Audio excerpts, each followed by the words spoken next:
क्रांती theatre Satara आयोजित साहित्य सम्राट लोकशाहीर अण्णाभाऊ साठे जन्मशताब्दी आंतरराष्ट्रीय साहित्य व सांस्कृतिक संमेलन मॉस्को रशिया दिनांक 1 व 2 ऑगस्ट 2020 मध्ये आपल्या सर्वांचं संयोजन समितीमार्फत हार्दिक स्वागत. खर तर हे साहित्य संमेलन प्रत्यक्षरित्या मॉस्को रशिया इथं होणार होतं, परंतु सध्याची कोरोना सदृश्य परिस्थिती पाहता सदरचं अधिवेशन प्रत्यक्षात करणं जरी शक्य नसलं तरी संयोजकांनी नवीन तंत्रज्ञानाचा वापर करून हे साहित्य संमेलन झूम ऍपद्वारे करण्याचा प्रयत्न केला आणि तो प्रयत्न यशस्वी होताना दिसतोय. 18 तारखेपासून या सांस्कृतिक आणि साहित्य संमेलनाची सुरुवात झाली आहे आणि आज या साहित्य संमेलनाचं सहावा परिसंवाद आहे, 6वं सत्र आहे. आजच्या या प्रज्ञा परिसंवादाची जी विषय पत्रिका आहे ती मी आपल्या समोर ठेवतो. या परिसंवादामध्ये मराठी, हिंदी आणि इंग्रजी अशा तिन्ही भाषिकांची उपस्थिती असते, त्यामुळे आपण विषय पत्रिका ही तिन्ही भाषेमध्ये वाचन करीत असतो. आजचा विषय अण्णाभाऊंचं महावाक्य, पृथ्वी हे शेषनागाच्या मस्तकावर तरली नसून ती दलित कष्टकऱ्यांच्या तळहातावर तरली आहे. अण्णाभाऊ का महान वाक्य, पृथ्वी शेषनाग के सिर पर नहीं बल्कि दलित मेहनती श्रमिकों के हथेली पर तैर रही है. Annabhau Sathe says, the earth is perched on the arms of Dalit laborer and not on the mythical head of the holy cobra Sheshnaga, writing a distortion. आजच्या या परिसंवादामधले सहभागी स्पीकर आहेत. पुण्यावरून मराठी भाषेमधून माननीय नितीन पवार सर. नितीन पवार सर हे असंघटित क्षेत्रातील एक कामगार नेते आहेत. त्याचबरोबर आपले दुसरे स्पीकर आहेत माननीय प्राध्यापक डॉक्टर शिवाजी जवळगेकर सर. ते लातूर वरून आहेत. अण्णाभाऊ साठेंच्या साहित्याचे ते अभ्यासक आहेत. आपले तिसरे वक्ते आहेत माननीय सुबोध मोरे सर, मुंबईवरून. ते कम्युनिस्ट चळवळीमध्ये काम करतात, त्याचबरोबर अण्णाभाऊ साठेंच्या साहित्याचे अभ्यासक आहेत. आणि आपले चौथे स्पीकर आणि आजच्या कार्यक्रमाचे अध्यक्ष असलेले माननीय किशोर ढमाले सर हे पुण्यावरून या परिसंवादामध्ये सहभागी होणार आहेत. त्यांचं आदिवासी क्षेत्रामध्ये खूप मोठं काम आहे आणि ते मार्क्सवादी विचाराचे संशोधक आहेत आणि ते आजच्या या प्रज्ञा परिसंवादाचे अध्यक्ष आहेत.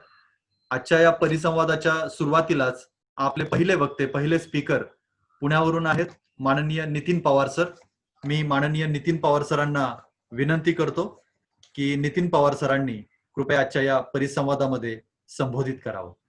सर, आपला माईक अनम्यूट करा आणि कृपया प्लीज आपण संबोधनाला सुरुवात करा.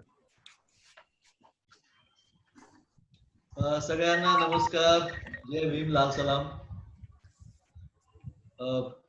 या सगळ्या परिसंवादाचे जे श्रोते आणि माझे सहवक्ते, त्या सगळ्यांना मी क्रांतिकारी अभिवादनही करतो. आणि आजचा जो विषय ठेवलेला आहे तो सर्व विषयाच्या मध्ये थोडासा लक्ष वेधणारा असा आहे. कारण बाकीच्या सगळ्या विषय पत्रिकेवर मी जेव्हा नजर टाकली तेव्हा ते विविध विषय कदाचित त्या विषयाचं जे संबोधन आहे त्याच्या अर्थापासून लोकांना त्याच्याविषयी विचार करावा लागतो किंवा लागेल. परंतु आजचं हे जो विषय आम्हाला दिलेला आहे किंवा जो विषय आम्ही स्वीकारला आहे त्या विषयाच्या बद्दल सर्वसामान्य माणसाला अण्णाभाऊ म्हणजे कोण असं जर आपण कोणाला विचारलं, त्यांना सामान्यतः अण्णाभाऊ माहिती आहे. तर अण्णाभाऊंविषयी अनेक जी माहिती तो सांगतो त्याच्यामध्ये एक सांगतो की पृथ्वी ही शेषनागाच्या मस्तकावर नसून श्रमिक दलिताच्या तळहातावर तरलेली आहे असं तो सांगतो. तेव्हा अण्णाभाऊंची ओळख ही या वाक्यामध्ये प्रतिबिंबित झाली किंवा त्या वाक्यामुळे अण्णाभाऊंना सातत्याने ओळखलं जातं, त्या वाक्याशी जोडून ओळखलं जातं. पण हे वाक्य जे आहे ते सुट नाही. हे वाक्य हे त्या दलित साहित्य संमेलनामध्ये 2 मार्च 1958 ला बंगाली हायस्कूल मुंबई या ठिकाणी जे दलित साहित्य संमेलन झालं, त्या दलित साहित्य संमेलनामध्ये उद्घाटक म्हणून अण्णाभाऊ साठेंनी हे जे भाषण केलं होतं, उद्घाटकाचं भाषण, त्या भाषणामधलं हे एक वाक्य एकूण भाषणातलं हे एक वाक्य होतं. परंतु ते वाक्य इतकं प्रभावी ठरलं की बाकीचं भाषण म्हणजे ते कुठं झालं, कधी झालं, का झालं, त्याची पार्श्वभूमी काय होती, ते सगळं त्या ह्या वाक्याच्या प्रभावामुळं हे थोडस अंधारात गेलं किंवा त्याच्याविषयी फारशी लोकांना माहिती नाही. किमान मी ज्या वर्तुळात वावरतो तिथल्या लोकांना तरी याच्याविषयी फारशी माहिती आहे असं मला आजपर्यंत आढळून आलं नाही. तेव्हा मला सुरुवातीला हे सांगणं आवश्यक वाटतं की या दलित साहित्य संमेलन, ज्या दलित साहित्य संमेलनात अण्णाभाऊंनी भाषण आणि उद्घाटनाचं भाषण, त्या भाषणातलं हे वाक्य उच्चारलं, त्याचा इतिहास काय होता तो फार महत्वाचा आहे. कारण त्या इतिहास त्याचा उलगडला तर त्या वाक्याचे बाकीचे पैलू हे आपल्याला लक्षात येतील किंवा आपण आपल्या समोर ते जास्त नेमकेपणाने आपल्याला दिसू शकतील.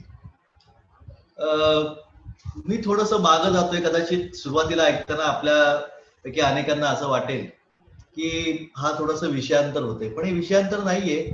मी आधी उल्लेख केला तसं हे खूप आवश्यक आहे समजणं.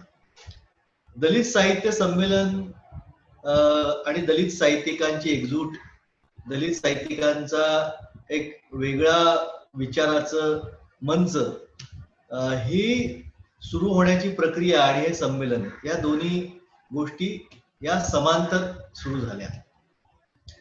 आणि या सगळ्या अण्णाभाऊंनी ज्या निवडक लोकांना आपला आदर्श मानलं, त्यापैकी बाबासाहेब आंबेडकरांनाही त्यांनी मानलेलं होतं. जग बदलन घालून गाव हे सुप्रसिद्ध वाक्य आणि काव्य आपल्या सगळ्यांना कल्पना आहे त्याच्याविषयी मी जास्त बोलत नाही. पण त्या बाबासाहेबांच्या पर्यंत किंवा बाबासाहेबांच्या वैचारिक भूमिका आणि हे संमेलन आणि त्या संमेलनातलं भाषण, या सगळ्याची सांगड एकत्र काय आहे ती, तर बाबासाहेब ज्यांना आदर्श मानायचे, गुरु मानायचे, तिघं तर आपल्याला माहितीच आहेत, बुद्ध, कबीर आणि महात्मा फुले.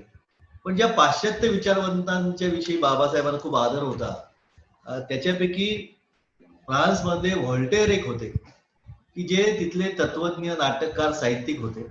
आणि त्या व्हॉल्टेअर विषयी बाबासाहेबांना आदर होता. खरं म्हणजे व्हॉल्टेअर हा काय त्याचा लोकशाहीवादी नव्हता. म्हणजे नंतर मी सांगेन व्हॉल्टेअरचं एक वाक्य आणि बाबासाहेब जे नेहमी वाक्य किंवा बाबासाहेबांना कोट करून जे वाक्य वापरलं जातं त्याच्यामध्ये किती साधर्म्य किंवा साम्य आहे.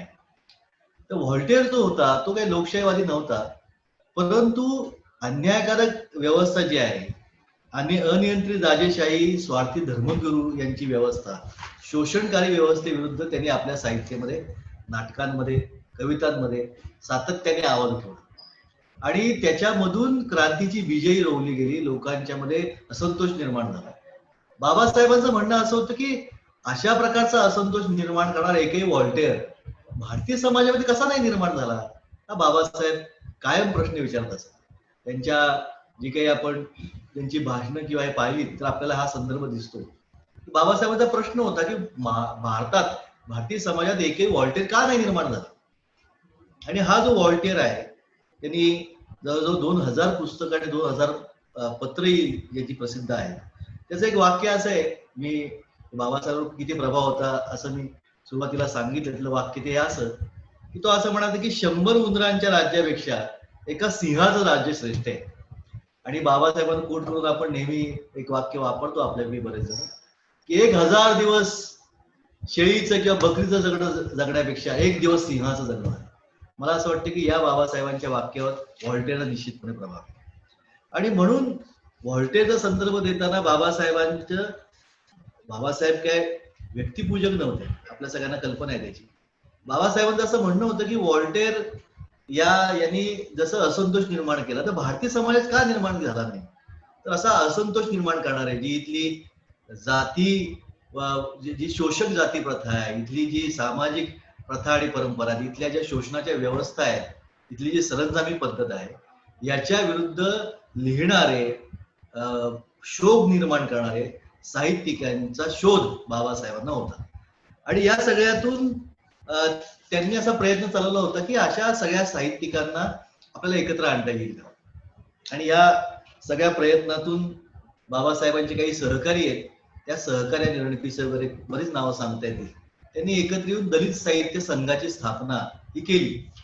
आणि त्यानंतर डॉक्टर बाबासाहेब आंबेडकरांनी ज्यावेळेस 14 ऑक्टोबर 1956ला धम्मचक्र परिवर्तन झालं, धम्मदीक्षा घेतली, त्या धम्मदीक्षा घेण्याच्या नंतर त्याची एक साखळी त्याच्या प्रकारच्या कार्यक्रमाची ही पुढच्या काळात आयोजली गेली. असे कार्यक्रम आयोजले गेले धर्मांतराचे, त्या बुद्ध धम्म स्वीकारण्याचे सामूहिक कार्यक्रम. तर त्यातला एक कार्यक्रम मुंबईमध्ये आयोजित करण्याचं संयोजकांनी ठरवलं होतं. आणि त्या कार्यक्रमाच्या मध्ये तो कार्यक्रम 16 डिसेंबर 1956ला मुंबईला होणार होता. आणि बाबासाहेबांना त्यांच्या सहकार्यांनी प्रस्ताव असा ठेवला की ह्या कार्यक्रमाच्या जोडून दुसऱ्या दिवशी म्हणजे 17 डिसेंबरला आपण दलित साहित्यिकांचं एक संमेलन घेऊ. मी आधी उल्लेख केला त्या सगळ्या पृष्ठभूमीमुळे बाबासाहेबांना खूप आनंद झाला, त्यांना ते हवंच होतं. बाबासाहेबांनी आनंदाने त्याला होकार दिला की तुम्ही ते करा आणि मी पण त्याला येईन आणि मी बोलीन. आणि त्यांनी आणखीन एक गोष्ट केली की त्यांनी असं सुचवलं की या साहित्य संमेलनाला तुम्ही आचार्य प्र के अत्रेंना बोलवा. ही बाबासाहेबांची सूचना होती. आणि पुढं काय घडलं, ज्याला थोड्या इतिहासातल्या तारखा ज्यांच्या मनात किंवा स्मृतीत घोळत असतात त्यांच्या लक्षात येईल की 6 डिसेंबरलाच बाबासाहेबांचा मृत्यू झाला, महानिर्वाण झालं. आणि त्यामुळं जे त्यानंतर 10 दिवसांनी ते संमेलन होणार होतं, दलित साहित्य संमेलन, ते काही होऊ शकलं. आणि त्यामुळं पण एक मात्र झालं की त्या सगळ्या संयोजकांनी जो 16 तारखेचा धर्मांतराचा किंवा धम्मदीक्षा घेण्याचा कार्यक्रम होता तो मात्र केला. बाबासाहेबांच्या जो अंत्यसंस्कार 7 तारखेला, त्या दिवशी बाबासाहेबांच्या स्मृतीला एक आगळं अभिवादन म्हणून तो मुंबईत केला. मात्र हे साहित्य संमेलन जे आहे ते त्यावेळेस होऊ शकलं नाही. त्यानंतर ते साहित्य संमेलन आपण जे आपल्याला माहिती आहे, याच सगळ्या मंडळींनी 2 मार्च 1958ला मी आधी उल्लेख केला त्याप्रमाणे बंगाली हायस्कूलमध्ये ते आयोजित केलं होतं. आणि त्याला बाबासाहेबांनी आधी सुचवलं त्याप्रमाणे आचार्य यात्रेंना बोलवलं आणि उद्घाटक म्हणून बोलवलं. आपल्याला हे माहिती असतं की ते उद्घाटक आचार्य यात्रे होते, ते जाऊ शकले नाहीत आणि त्यांनी असं सुचवलं की माझ्यापेक्षा त्या काळात अण्णाभाऊंचं वय तारुण्यातलंच होतं एक प्रकारे, एक चांगला तरुण उमदा साहित्यिक आहे, त्यांचं नाव आहे अण्णाभाऊ साठे, त्यांना तुम्ही उद्घाटक म्हणून बोलवा. आणि अण्णाभाऊंकडे उद्घाटक म्हणून त्याची धुरा आली आणि अण्णाभाऊ त्या साहित्य संमेलन उद्घाटक म्हणून गेले. पण आपल्याला हे माहित नसतं की त्याचे अध्यक्ष कोण होते. ऍडव्होकेट BC कांबळे त्या साहित्य संमेलनाचे अध्यक्ष होते. आणि या सगळ्या साहित्य संमेलनामध्ये जे बंगाली हायस्कूलमध्ये झालं, अण्णाभाऊ त्या साहित्य संमेलनाला उद्घाटक म्हणून गेले. आणि अण्णाभाऊंनी जी मांडणी, जे भाषण त्या ठिकाणी केलं, मी आधी उल्लेख केला की त्या एकूण भाषणातलं हे महत्वाचं वाक्य होतं. पण त्याच्या आधी त्याच्यानंतर अण्णाभाऊ काय म्हणाल ते खूप महत्वाचं आहे. अण्णाभाऊंनी ते जे काही वाक्य उच्चारलं त्या वाक्यापासून सुरुवात करूया, कारण आपल्या चर्चासत्राचं ते मध्यबिंदू आहे किंवा केंद्रबिंदू होते वाक्य. अण्णाभाऊ जे म्हणाले ते अनेक ठिकाणी, म्हणजे अण्णाभाऊ हे कम्युनिस्ट पक्षाचे कार्यकर्ते होते आणि कम्युनिस्ट पक्षाशी संबंधित अनेक मंडळी त्या वाक्यात थोडासा बदल करतात. त्याच्यातला दलित शब्दाऐवजी श्रमिक शब्द काढतात. ते दोन्ही खरं आपल्या भारतीय परिस्थितीत दोन्ही एकाच नाण्याच्या 2 बाजू. त्याच्याबद्दल कदाचित म्हणजे माझ्या बोलण्यात पुढे येईल ते. पण अण्णाभाऊंनी ते वाक्य जे उच्चारलं ते असं म्हणाले की पृथ्वी शेषनागाच्या मस्तकावर नसून दलिताच्या, आपण श्रमिकाच्याही त्याला जोड देतो, तळहातावर तरलेली आहे. हे जे वाक्य उच्चारलं त्याचे 3 महत्वाचे पैलू मला वाटतात. ते असे आहेत की पहिल्यांदा जो सर्वसाधारणतः त्याच्याबद्दलचा अर्थ जो काढला तो अगदी खरा आहे की जो पुराणामध्ये, वेगवेगळ्या कथांमध्ये आणि पुराणावर आधारित जी चित्र आहेत, चित्रपट मालिका आहेत, याच्यामध्ये एक चित्र सगळ्यांच्या समोर दाखवलं जातं. त्यातही थोडी मला गंमत वाटते. ते चित्र असं की एक दुधाचा असा एक मोठा समुद्र, क्षीर म्हणजे दूध, क्षीरसागर, दुधाचा समुद्र आहे. आणि त्या समुद्रामध्ये एक प्रचंड मोठा 7 फण्यांचा नाग, शेषनाग, हा वेटोळे घालून बसलेला आहे. त्या वेटोळ घातलेल्या नागावर भगवान विष्णू हे विराजमान झाले किंवा तिथे त्यांनी झोप घेतलेले शेषशाही. शेषावर शयन करणारे, निद्रा घेत असले, त्या विष्णूच्या बेंबीतून कमळ उगवले आणि त्याच्यावर ब्रह्मदेव आहे आणि त्या शेषाच्या मस्तकावर पृथ्वी ही गोल फिरते. मला जी गंमत वाटते ती अशी की पृथ्वी ही गोल आहे आणि ती स्वतःभोवती फिरते. हे सुद्धा विज्ञानाने सिद्ध करण्यात इतके अडथळे निर्माण झाले की अनेक लोकांना विष खावं लागलं. पण आपल्या पुराणामध्ये किमान एवढं तर मान्य केलं की पृथ्वी गोल आणि ती फिरतीये. त्या चित्रांमध्ये ती पृथ्वी गोल दाखवलेली आहे. तर ती तशा प्रकारे या पुराणातला जो समज आहे, अंधश्रद्धा आहे, ती पूर्ण चुकीची आहे. या अंधश्रद्धा अण्णाभाऊंनी खोडून काढली की पृथ्वी ही शेषनागाच्या मस्तकावर तरलेली नाही. मग काय तर अण्णाभाऊ पुढचे वाक्याचा पुढचा भाग असा की ती श्रमिकाच्या दलिताच्या तळहातावर तरलेली आहे. मला आधीच्या वाक्याचा एक पैलू, दुसरा जो पैलू आहे तो पण फार महत्वाचा आहे. तो पैलू असं सांगतो की अण्णाभाऊ ज्या एक जागतिक पातळीवर मान्यता पावलेल्या जागतिक पातळीवर घडामोडी घडवलेलं जे मार्क्सवादी तत्वज्ञान आहे, त्या मार्क्सवादी तत्वज्ञानी जी एक गोष्ट सातत्याने सांगितली किंवा त्याची मध्यवर्ती जी कल्पना जी आहे ती इथं वर्गीय लढाई होईल. या वर्गीय लढाईचा क्रांतीचा नायक हा कामगार असेल. अण्णाभाऊंनी सुद्धा आपल्या संपूर्ण या वाक्यात हेच सांगितलंय की कामगार हा क्रांतीचा नायक आहे. म्हणजे शेष तो तळहातावर पृथ्वी पेलणारा एवढी प्रचंड ताकद त्यात आहे. आणि तिसरी एक महत्वाची गोष्ट त्यात अशी आहे जी आत्ताच्या संदर्भात मी यासाठी म्हणतोय की माझी ओळख सुरुवातीला करून देताना मी असंघटित कामगारांमध्ये काम करतो असं सांगितलं गेलं. तर त्या असंघटित कामगारांना ओळख अलीकडे प्राप्त होती जी पूर्वीच्या काळात अजिबातच नव्हती. त्या असंघटित कामगारांच्या संदर्भामध्ये पुढचं त्या वाक्याचा जो पैलू किंवा अर्थ आहे फार महत्वाचा आहे. आणि तो असा आहे की अण्णाभाऊ असं म्हणाले की पृथ्वी तळहातावर तरलेली आहे आणि पृथ्वीची समज हा आपल्या पुरता भारत किंवा भारतीय समाज म्हणजे अगदीच खूप मोठं घ्यायचं असेल तर किंवा त्याच्यापेक्षाही कमी घ्यायचं असेल तर आपल्या जवळपासचा समाज. तर हा संपूर्ण समाज हा कामगारांनी आपल्या हातावर ते पेललेला आहे. म्हणजे काय तर आता अभ्यास केल्यानंतर वेगवेगळी आर्थिक सर्वेक्षण झाल्यानंतर हे पुढे आलेले आहे की या देशाच्या सकल राष्ट्रीय उत्पन्नापैकी 60% उत्पन्न असंघटित कष्टकऱ्यांच्या श्रमामधून निर्माण होतं. या देशाचा 60% उत्पन्न सकल राष्ट्रीय उत्पन्न जीडीपी मधलं ते असंघटित कामगारांच्या घामातून निर्माण होते. ते अण्णाभाऊ एक प्रकारे म्हणाले की पृथ्वीच पेलतोय म्हणजे सगळं जगच असंघटित कामगार हे चालवतोय. त्यामुळं अशा 3 पैलू या वाक्याचे आहेत.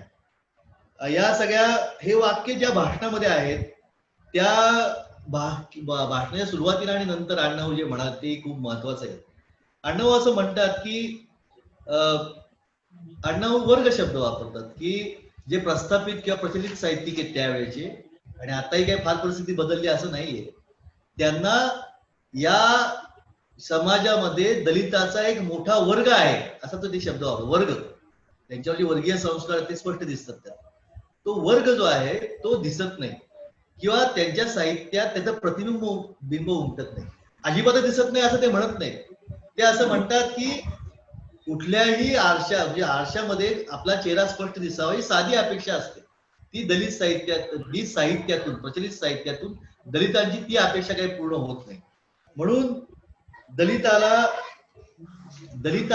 जो आहे ते दलिताचं वर्णन हे पुन्हा श्रमिकाचंच वर्णन आहे. जरी श्रमिक हा शब्द वेगळा वापरलेला नसला. याचं कारण असं मला एक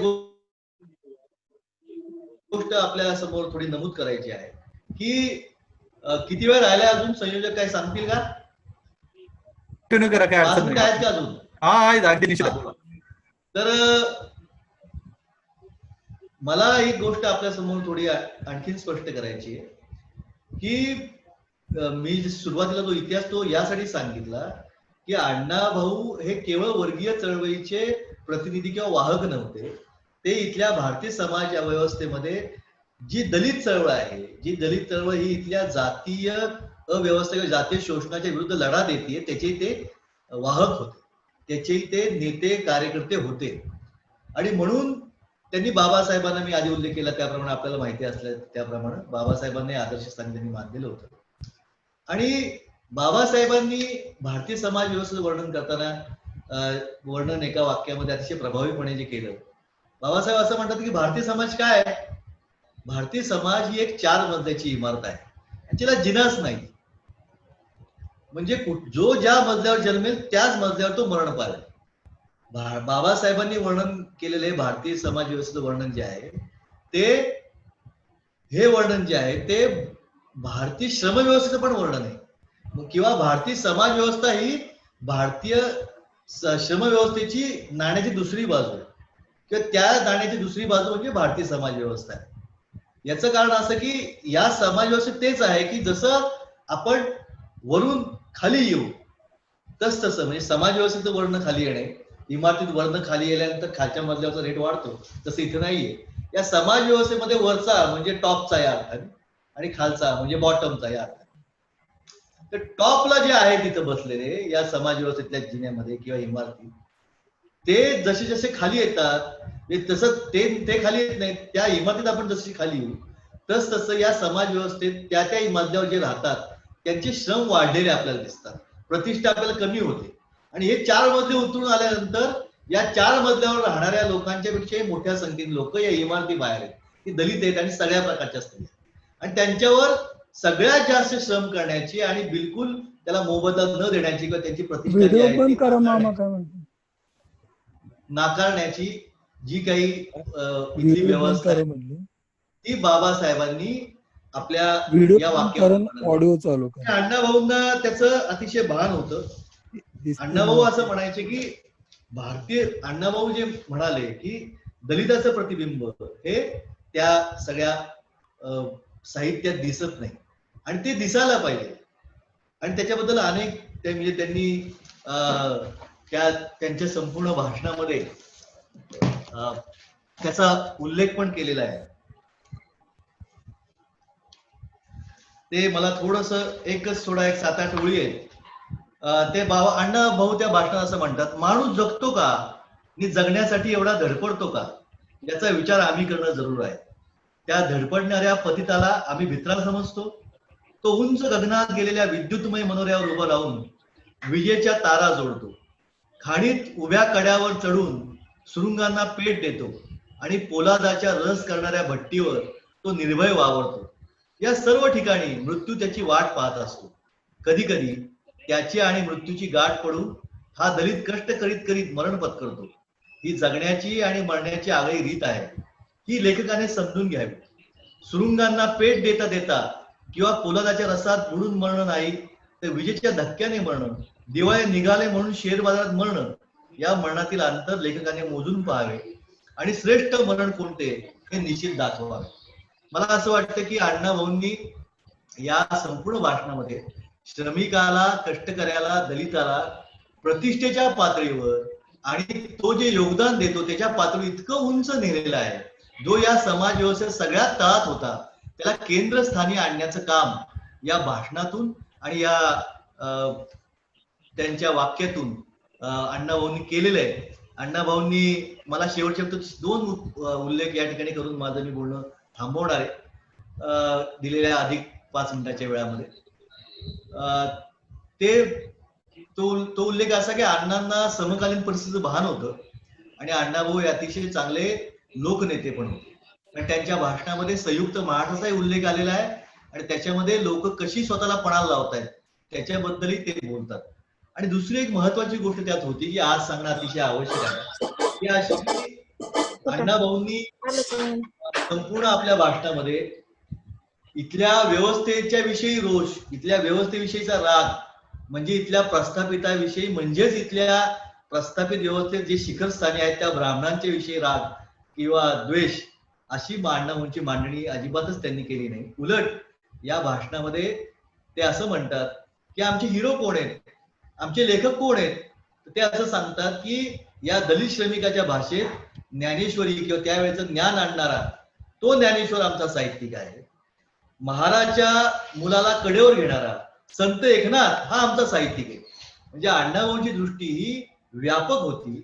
परिवर्तनाच्या लढ्यामध्ये सर्व शोषित घटकांना बरोबर घेण्याची होती आणि त्याच्यामध्ये व्यक्तिनिहाय किंवा जातनिहाय द्वेष करायचं त्यांनी पूर्णपणे टाळलेलं आहे. अशा प्रकारे विश्वव्यापक, विश्वात्मक अशी दृष्टी अण्णाभाऊंनी त्यांच्या वाक्यात आणि भाषणातही दाखवली आणि दलित आणि श्रमिकाला काही वेगळ्या उंचीवर नेलं. अण्णाभाऊंना इथल्या स्थानिक पातळीवर भारतीय मातीमध्ये इथला जो साम्यवाद आहे, जो परिवर्तन आणू शकतो असं अण्णाभाऊंना वाटत होतं, पण इथल्या भाषेत ते सांगितलं पाहिजे.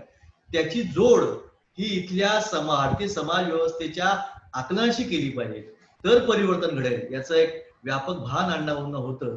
आणि ते त्या संपूर्ण भाषणात आणि त्या वाक्यात असं दिसतं.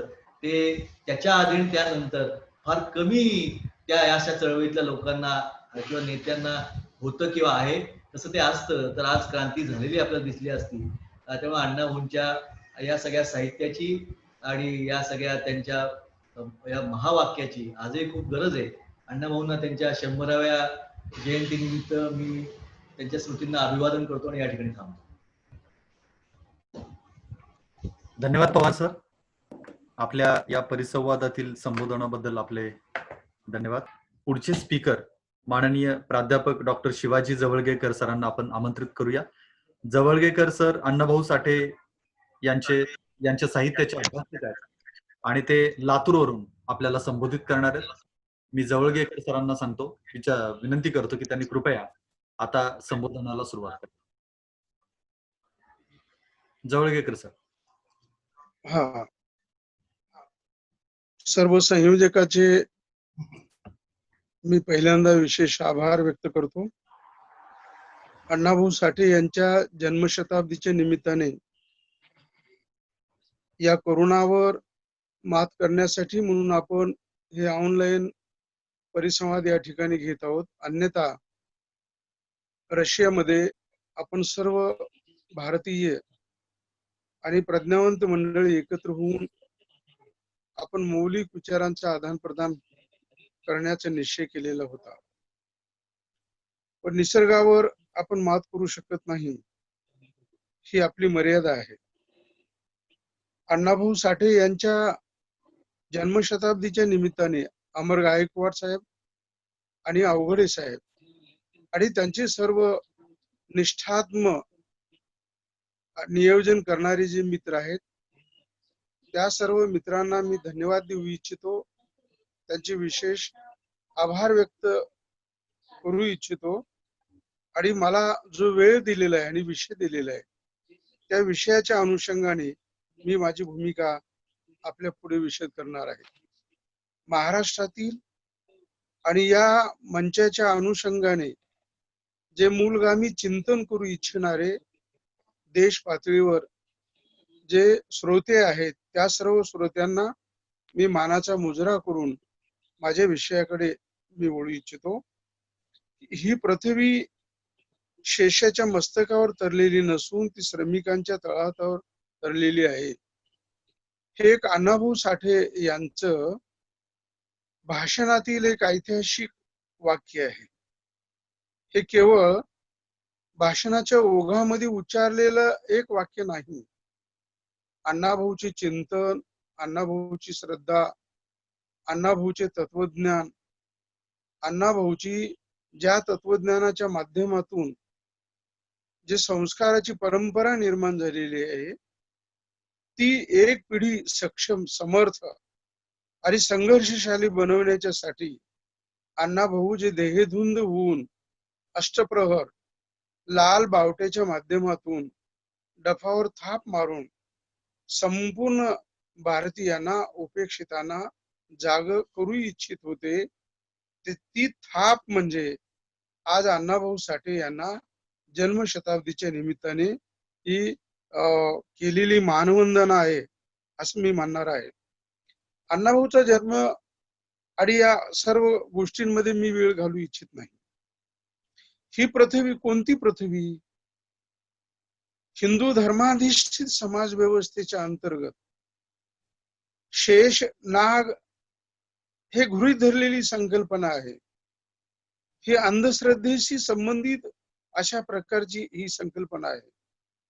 आणि मग ही पृथ्वी शेषाच्या मस्तकावर तरलेली आहे असं सांगणारी धर्माधिष्ठित समाज व्यवस्थेची ही एक शृंखला अनुवंशिकरित्या हजारो वर्षापासून एका पिढीकडून दुसऱ्या पिढीकडे हस्तांतरित करून या एका वाक्याच्या अनुषंगाने संपूर्ण भारतीयांना, सर्वधर्मीयांना ही त्या मानसिकतेमध्ये बंदिस्त करून क्रांतीपासून दूर घेऊन जाण्याचं काम करत होती.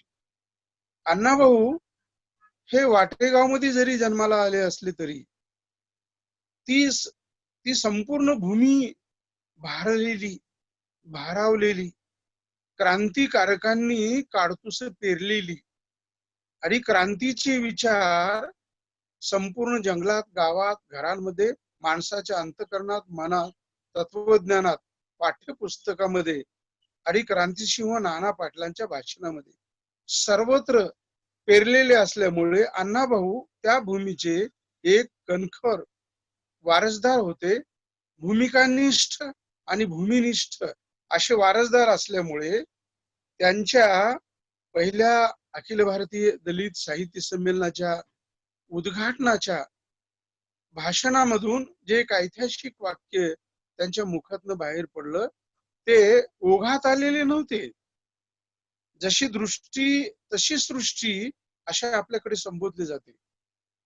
या अनुषंगाने अण्णाभाऊ कोण होते? अण्णाभाऊचा जन्म वाटेगाव मध्ये झाला व वाटेगाव हे त्या काळातील क्रांतिकारकांची जन्मभूमी, सातारा क्रांतिकारकांची जन्मभूमी होती आणि या जन्मभूमीचे संस्कार अण्णाभाऊच्या प्रवृत्तीवर आणि वर्तनावर झालेले आहेत. त्यामुळे अण्णाभाऊचे वडील हे सर्व मुंबईला जात असताना मुंबई शहराशी आलेला जो अण्णाभाऊचा संपर्क होता तो काळ, त्या काळातले मित्र, त्या काळातले क्रांतिकारक, त्यांच्या मनातील ध्येयधुंद आशावाद, क्रांतीची गायलेली गाणे आणि पेटून उठलेली माणसं, या संपूर्ण पार्श्वभूमीचा परिणाम अण्णाभाऊच्या मनावर झाल्यामुळे जन्मतः अण्णाभाऊ हे बुद्धिवादी होते. अण्णाभाऊ हे तर्कनिष्ठ होते. अण्णाभाऊ हे विज्ञाननिष्ठ होते. अण्णाभाऊ हे तत्वनिष्ठही होते. म्हणून तर अण्णाभाऊंनी 1.5 दिवसाच्या शाळेतनं गुरुजींनी केलेल्या शिक्षेमुळे शाळा सोडून जात असताना गुरुजींनी दिलेले जे उत्तर होते ते धर्मव्यवस्थेचे समर्थक असलेल्या अशा समर्थकांच्या तत्वज्ञानाला, सिद्धांताला, भूमिकेला आणि संपूर्ण व्यवस्थेला चॅलेंज करणारे असे विधान अण्णाभाऊच्या मुखातनं बाहेर पडले आणि अण्णाभाऊ तिथून निघाले. हे अण्णाभाऊनी खरं म्हणजे अण्णाभाऊचं ते वय होतं का? अण्णाभाऊ असे का म्हणाले असतील? अण्णाभाऊला कुठल्या प्रेरणेने ते बळ प्राप्त झालेलं असेल?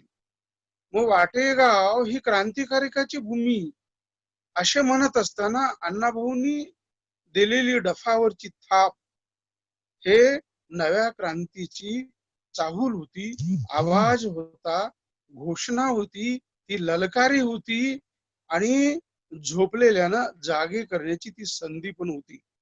त्यामुळे हे अण्णाभाऊ बुद्धिवादी होते असं आपण म्हणालो. बुद्धिनिष्ठ होते, भूमिकानिष्ठ होते आणि तर्कनिष्ठ. म्हणून अण्णाभाऊच्या फकीरा कादंबरीपासून ती माझी मैना गावाकडे राहिली इथपर्यंत कोणत्याही कलाकृतीच्या प्रश्नावरून अण्णाभाऊची भूमिका ही आपण वाङ्मयीन दृष्ट्या अथवा तात्विक दृष्ट्या तपासून घेण्याचा जर प्रयत्न केला तर अण्णाभाऊ हे शब्दामधून ही व्यवस्था संपूर्णपणे बदलवण्याच्या साठीचा सिद्धांत जाणीवपूर्वक मांडत होते. हेच सिद्ध होतं. म्हणून अण्णाभाऊ हे बुद्धिनिष्ठ होते, ते दैववादी नव्हते, प्रारब्धवादी नव्हते, ते प्रदेशवादीही नव्हते. वारणेचा खोरा, कृष्णेचा खोरा हे जरी अण्णाभाऊच्या कथेमध्ये, कादंबरीमध्ये, नाटकामध्ये, गीतांमध्ये आलेले असले तरीही ज्या प्रदेशातून लेखक हा घडवला जातो त्या प्रदेशाचे संस्कार न कळतपणे त्यांच्या वाङ्मय निर्मितीमध्ये प्रतिबिंबित होत असतात. म्हणून तो प्रदेश त्या लेखकांसाठी जवळचा असतो.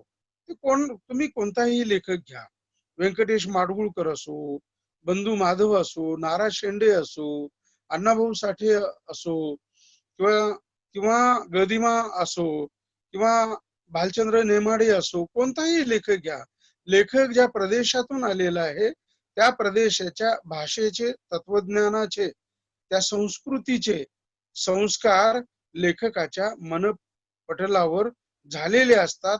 ते अण्णाभाऊच्या बाबतीतही 100% आपल्याला मान्य करून पुढे प्रवास आपण केला पाहिजे. तर अण्णाभाऊने पाहिलेले हे दोन विषय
जवळगेकर सरांच्याकडून काहीतरी टेक्निकल प्रॉब्लेम आहे. 1 मिनिट आपण बघूयात, तो सॉल्व्ह करूयात. 1च मिनिट.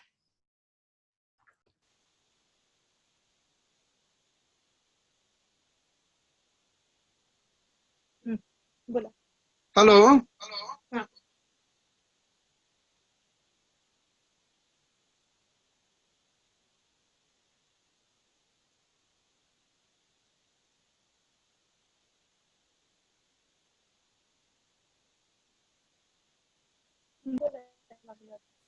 हॅलो. यायला लागलं, कंटिन्यू करा. सर, मध्येच माझ्या मित्राचा फोन आला आणि डिस्कंटिन्यू झालं, त्याबद्दल सॉरी. ओके. हा सर, तर आपण दिलेल्या वेळेत मी हे माझं विवेचन मी पूर्ण करणार आहे. हो सर. हो. आणि हा, संयोगाचे आभार मानून मी माझं विवेचन पुढे घेऊन जाऊ इच्छितो. तर अण्णाभाऊने पाहिलेले हे जे दोन विश्व होते, दोन जग होते, एक शोषकांचे आणि दुसरे शोषितांचे, या दोन्हीही विश्वाचे समर्थपणे अण्णाभाऊंनी चित्रण, आपली कविता, कथा, कादंबरी, नाटक, प्रवास वर्णन, माझा रशियाचा प्रवास, वगनाट्य या आणि सर्वच लेखनामधून समर्थपणे केलेलं आहे. धर्मव्यवस्थेच्या नावावर झालेले शोषण हे अण्णाभाऊच्या कथेमधून, कादंबरीमधून, नाटकामधून आपल्याला पाहायला मिळेल.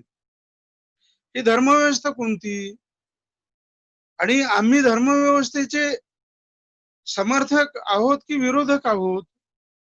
आणि मग आम्ही समर्थक असू तर आमच्यावरती धर्मव्यवस्थेच्या नावाने हे वेगळे बंधन घालून अमानुषपणे तुम्ही माणूस नाहीत हे सिद्ध करण्यासाठीचे का प्रयत्न केले गेले?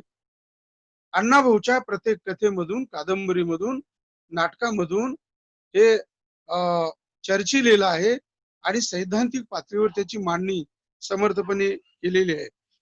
अज्ञान, अंधश्रद्धा, विज्ञान विरोधी भूमिका, शिक्षणाचा अभाव, धर्मग्रंथाचा प्रभाव, कर्मसिद्धांताची भीती, तर्काधिष्ठित विवेचनाचा अभाव, या सर्व मुद्द्यांचा विचार केला तर अण्णाभाऊ या सर्व मुद्द्यांच्या आधारे आपल्या कथेमधून, कादंबरीमधून एक नवसमाज निर्माण इच्छुते होते आणि ती भूमिका शेवटपर्यंत कणखरपणे अण्णाभाऊंनी मांडलेली आहे, हे कोणालाही नाकारता येणार नाही. अण्णाभाऊच्या प्रत्येक प्रश्नावर ही भूमिका मी मांडलेली तुम्हाला दिसेल. सावळा मांग, निळू मांग, किंवा फकीरा असेल, राणूजी असेल, किंवा अन्य पात्रांच्या माध्यमातून हे जे चित्रण आलेलं आहे कथेमध्ये, कादंबरीमध्ये, ते मी मांडलेल्या सर्व मुद्द्यांच्या अनुषंगाने आपल्याला ते तपासून घेता येऊ शकेल. एकूण जे 8 मुद्दे मी जे मांडलेले आहेत, अज्ञानापासून ते तर्काधिष्ठित विवेचनाचा अभाव, या 8 मुद्द्यांच्या आधारे अण्णाभाऊच्या प्रत्येक कथेकडे, कादंबरीकडे, नाटकाकडे, प्रवास वर्णनाकडे, अण्णाभाऊच्या लावणीकडे, अण्णाभाऊच्या पोवाड्याकडे, वगनाट्याकडे असं आपल्याला पाहता येऊ शकेल आणि त्या अंगाने आपण पाहिलं पाहिजे. तर अण्णाभाऊच्या भूमिकेला आपण न्याय दिला असा अर्थ होऊ शकेल. अण्णाभाऊच्या जन्मशताब्दीच्या निमित्ताने ज्या परिसंवादाच्या अनुषंगाने आपण विचार करत आहोत की अण्णाभाऊची भूमिका कशी होती लेखनामध्ये, मांडणीमध्ये, ही तर्कनिष्ठ, बुद्धिनिष्ठ, ज्ञाननिष्ठ आणि प्रदेशनिष्ठ अशी त्रिसूत्री भूमिका असल्यामुळे अण्णाभाऊ आम्हाला मोठे वाटतात, आम्हाला श्रेष्ठ वाटतात. कशामुळे? तर अण्णाभाऊ जे मांडले ते सत्य मांडले. अण्णाभाऊनी ज्या मूल्यांची मांडणी केली ती सत्य आधारित मूल्य होते. नारायण सीताराम फडके या कल्पनाप्रचूर कादंबरी लेखन करणाऱ्या तत्कालीन लोकप्रिय अशा कादंबरीकारासारखे कादंबरीचे लेखन अण्णाभाऊने कुठेच केलेले नाही. म्हणून अण्णाभाऊच्या जन्मशताब्दीच्या निमित्ताने आज आपण महाराष्ट्रातील आणि महाराष्ट्राच्या बाहेरील ही सर्व जे ज्ञाननिष्ठ मंडळी आपण जे विचार करत आहोत की हे 1.5 दिवस शाळा शिकलेले अण्णाभाऊ हे भाषा पांडित्य कुठून प्राप्त झाले अण्णाभाऊंना? हे प्रादेशिक चित्रणाचे समतोलत्व हे कुठून अण्णाभाऊंना हे साध्य झाले? गंध, तालव्य, दंतव्य या सर्व भाषाशास्त्रीय विवेचनाचा जेव्हा आपण विचार करतो तेव्हा 1.5 दिवस शाळा शिकलेल्या अण्णाभाऊंना हे सर्व भाषाशास्त्रीय ज्ञान आकलन कुठून प्राप्त झाले? कोणाच्या मार्फत प्राप्त झाले? कोणत्या ज्ञान साधनांच्या आधारे अण्णाभाऊने हे अवगत केलेलं होतं वगैरे हे मुद्दे आपल्याला तपासून पाहावे लागतात. मी जे म्हणालो की तर्कनिष्ठ, बुद्धिनिष्ठ भूमिका हे अण्णाभाऊच्या पहिल्या कथेपासून ते माझी मैना गावाकडे राहिली आणि माझ्या जीवाची होती या काहिली या तत्वनिष्ठ आणि भूमिकानिष्ठ रचनेमधून आपल्याला अण्णाभाऊची व्यापक भूमिका सिद्ध होऊ शकते. म्हणून अज्ञानी समाजाला भीतीचे कारण वैज्ञानिक चिकित्सेचा अभाव, ज्ञानात्मक संकल्पनाचा अभाव, तौलनिकतेचा अभाव, सत्य असत्य आणि वैज्ञानिक कसोट्यांवर आधारित चित्रण वगैरे ही त्रिसूत्री, ज्ञान साधनेचा अभाव, हे जे 5 मुद्दे आहेत हे 5 मुद्दे अण्णाभाऊंनी आपल्या कथा, कादंबरी, प्रवास वर्णन आणि अन्य लेखनामधून समतोलपणे मांडलेलं आहे. आव्हानात्मक नवी मांडणी अण्णाभाऊंनी केल्यामुळे की ही पृथ्वी शेषाच्या मस्तकावर तरलेली नाही. हे जे मूलाधार आहे विवेचनाचा, म्हणजे धर्माधिष्ठित समाज व्यवस्थेच्या आधारावर, अंधश्रद्धेच्या आधारावर, ज्ञान कक्षेच्या अभावी हे जे भूमिका पूर्वसुरींनी मांडलेली होती ती अण्णाभाऊंनी पूर्णपणे नाकारली. म्हणून अण्णाभाऊ हे विज्ञाननिष्ठ लेखक होते. अण्णाभाऊ हे तर्काधिष्ठित मांडणी करणारे तत्वनिष्ठ लेखक होते. अण्णाभाऊचं तर्कशास्त्र हे कमालीच्या पलीकडे जाऊन विचार करणारे होते. म्हणून फकीराची विचार करण्याची पद्धत असो किंवा वारणेच्या वाघ मधील सत्तू भोसलेची ही विचार करण्याची पद्धत असो, हे इकडे आपण जेव्हा पाहतो तेव्हा अण्णाभाऊ हे 1.5 दिवस शाळा शिकलेला वाटेगावच्या शाळेतून गुरुजींच्या छातीवरती मोठा दगड भिरकावून हे आव्हान देऊन आणि आव्हान स्वीकारून हे दुहेरी भूमिका घेऊन मुंबईच्या वाटेने झाप झाप झाप झाप पावलं टाकत गेलेला हा एक ऐतिहासिक लेखक, परिवर्तनवादी लेखक, क्रांतिकारी लेखक, भूमिकानिष्ठ लेखक आणि नव्या विचारांचे प्रतिबिंब महाराष्ट्राच्या साहित्य सृष्टीवर पसरवणारा लेखक. या लेखकाचा प्रवास हा केवळ हा प्रवास नाही तर नवे लेखनाचे मानदंड निर्माण करणारा, तत्वज्ञानाचा प्रचार आणि प्रसार करणारा, विज्ञान निष्ठांचा प्रसार करणारा असे हे असल्यामुळेच ज्ञान साधनेच्या बळावर अण्णाभाऊंनी जी मांडणी केली ती मांडणी ही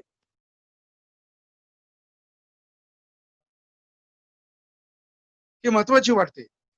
ही आव्हानात्मक जी नवी मांडणी अण्णाभाऊंनी केली तर ती ही जी मांडणी आहे ही नव्या समाज व्यवस्थेची साधारण मांडणी अण्णाभाऊंनी केलेली आहे. तर्काधिष्ठित सत्यशोधक वृत्तीने नायक, नायिका, खलनायक, प्रसंग, घटना, निसर्ग चित्र, व्यक्तिचित्र, संघर्ष चित्रे वगैरे हे अण्णाभाऊंनी आपल्या अतिशय समतोल अशा वृत्तीने मांडणी केलेली आहे.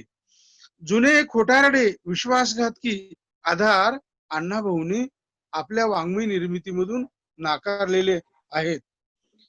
विज्ञानाचा आधार नसणे, समाजहिताचा अभाव, अंधश्रद्धात्मक भीतीदायक सिद्धांत, आव्हानाऐवजी रूढी शरणतेचा स्वीकार करणारे अण्णाभाऊ साठे यांनी आव्हान स्वीकारून साधार भूमिका मांडली. म्हणून हे वरचे जे मुद्दे आपण मांडलेले आहेत हे 8 मुद्दे अण्णाभाऊच्या तत्वनिष्ठ भूमिकेचे ते प्रवर्तक आहेत, ते चित्रण व्यक्त करणारे आहेत. म्हणून अण्णाभाऊंनी जी श्रमिकांना केंद्रस्थानी ठेवून जी भूमिका मांडली ती बहुपदरी अशा स्वरूपाची मांडणी केलेली आहे. कालसूचक अशा स्वरूपाची मांडणी केलेली आहे. त्या काळातील समकालीन लेखकांना मागे टाकून अण्णाभाऊ अतिशय वेगाने जे पुढे गेले आणि ज्या आपल्या समर्थ, सार्थ, आव्हानात्मक भूमिकेमुळे अण्णाभाऊ रशियाला गेले, तेव्हा रशियातील एकूण चित्र पाहिल्याच्या नंतर भारतीयांना अण्णाभाऊची नोंद घेणे अपरिहार्य झाले होते. म्हणूनच हे एकूण जे 8 मुद्दे मी मांडू इच्छितो की श्रमसिद्धांताची साक्षीदार यांना महत्व व नोंदी अण्णाभाऊने आपल्या कथा कादंबऱ्यामधून, साहित्य कृतींमधून केलेले आहे. शोषणाविरुद्ध जाहीर साधार भूमिका ही मांडलेली आहे. समाज व्यवस्थेचे परंपरानिष्ठ ओझे अण्णाभाऊंनी आपल्या वाङ्मयीन कलाकृतीमधून नाकारलेले आहेत. विज्ञाननिष्ठ सत्याधारे वास्तवाची मांडणी केलेली आहे. अज्ञान विरोधी, अंधश्रद्धा विरोधी बंडाची भूमिका ही अण्णाभाऊंनी आपल्या कथेमधून, नाटकामधून, कादंबरीमधून, प्रवास वर्णनातून, छक्कडमधून, पोवाड्यामधून, लावणीमधून मांडलेले आहे. काल सुसंगत आणि समान मांडणी अण्णाभाऊंनी केल्यामुळे अण्णाभाऊच्या वाङ्मयाला एक विशिष्ट अशा स्वरूपाचे स्थान प्राप्त झालेले आहे. शोषणमुक्त समाज व्यवस्थेची खंबीरपणे मांडणी अण्णाभाऊने आपल्या वाङ्मयातून केलेली आहे. अण्णाभाऊ हे शोषकांच्या विरुद्ध भूमिका घेणारे, श्रमिकांचे प्रतिनिधी, शोषल्या जाणाऱ्या माणसांचे प्रतिनिधी असल्यामुळे बीबीच्या चाळीमध्ये राहणारे किंवा वाटेगावच्या परिसरामध्ये त्या सावळ्या मांगापासून सर्व मंडळींचे जे चित्रण अण्णाभाऊंनी केलेलं आहे, अण्णाभाऊची एक एक कथा, एक एक कादंबरी, एक एक वगनाट्य म्हणजे ऐतिहासिक दस्तऐवज अशा स्वरूपाचं ते वाङ्मयीन लेखन आहे. केवळ सहस्रध्ये भूमिका घेऊन अण्णाभाऊ नीटपणे समजणार नाहीत. हिंदुत्वनिष्ठ भूमिका घेणाऱ्या मंडळींना अण्णाभाऊ कधीच समजणार नाहीत. अण्णाभाऊ हे पराभूत माणसाला नवा विचार देणारे समर्थ लेखक आहेत. म्हणून मला असं वाटतं की 1.5 दिवस शाळा शिकलेल्या या माणसाला ज्या सातारा आणि सातारा परिसराने माकडीच्या माळमधला यंकू जो नायक दिला, जो यंकू नायक हा विलासराव देशमुखाच्या भूमिकेच्या म्हणजे प्रस्थापिताच्या विरुद्ध भूमिका घेऊन तो आणि त्यांची मुलगी लढते, फकीरा लढतो, सत्तू भोसले पण लढतो, सर्वच लढतात. अण्णाभाऊची पात्र म्हणून नवी समाज व्यवस्था, नवे जगण्याचे आत्मभान, नवे तत्वज्ञानाधिष्ठित आधारलेले जग, माणसाचे जीवन सुखी करण्यासाठीचे प्रयत्न, अण्णाभाऊंचा एक एक नायक म्हणजे या शतकाला क्रांतीची नव्या दिशा देण्याचे सामर्थ्य असलेला नायक होता. म्हणून तो नायक परिणामाची पर्वा कधीच करत नाही. म्हणून जो विषय संयोजकांनी ठेवला तो विषय जरी काव्यात्म असेल, काव्यात्म किंवा पोएटिक टच अशा स्वरूपाचा जरी विषय असला, तर हे श्रमिक कोणते श्रमिक, कुठे राहणारे श्रमिक, हे श्रमिक भारतीय श्रमिक, गावागावात राहणारे श्रमिक. अण्णाभाऊंनी विशिष्ट धर्माधिष्ठित, विशिष्ट जातीनिष्ठ, विशिष्ट प्रदेशनिष्ठ, विशिष्ट संस्कारनिष्ठ, विशिष्ट वयनिष्ठ असे या श्रमिकाचे वर्गीकरण केलेले नाही. तर अण्णाभाऊ जो श्रमिक तो माझा माणूस, तो लढवय्या माणूस, तो क्रांतिकारी माणूस, तो नवे आव्हाने स्वीकारणारा माणूस, अशी अतिव्याप्त भूमिका घेऊन अण्णाभाऊ जी संपूर्ण मांडणी करत होते ती श्रमिकाच्या तळहातावर तळ.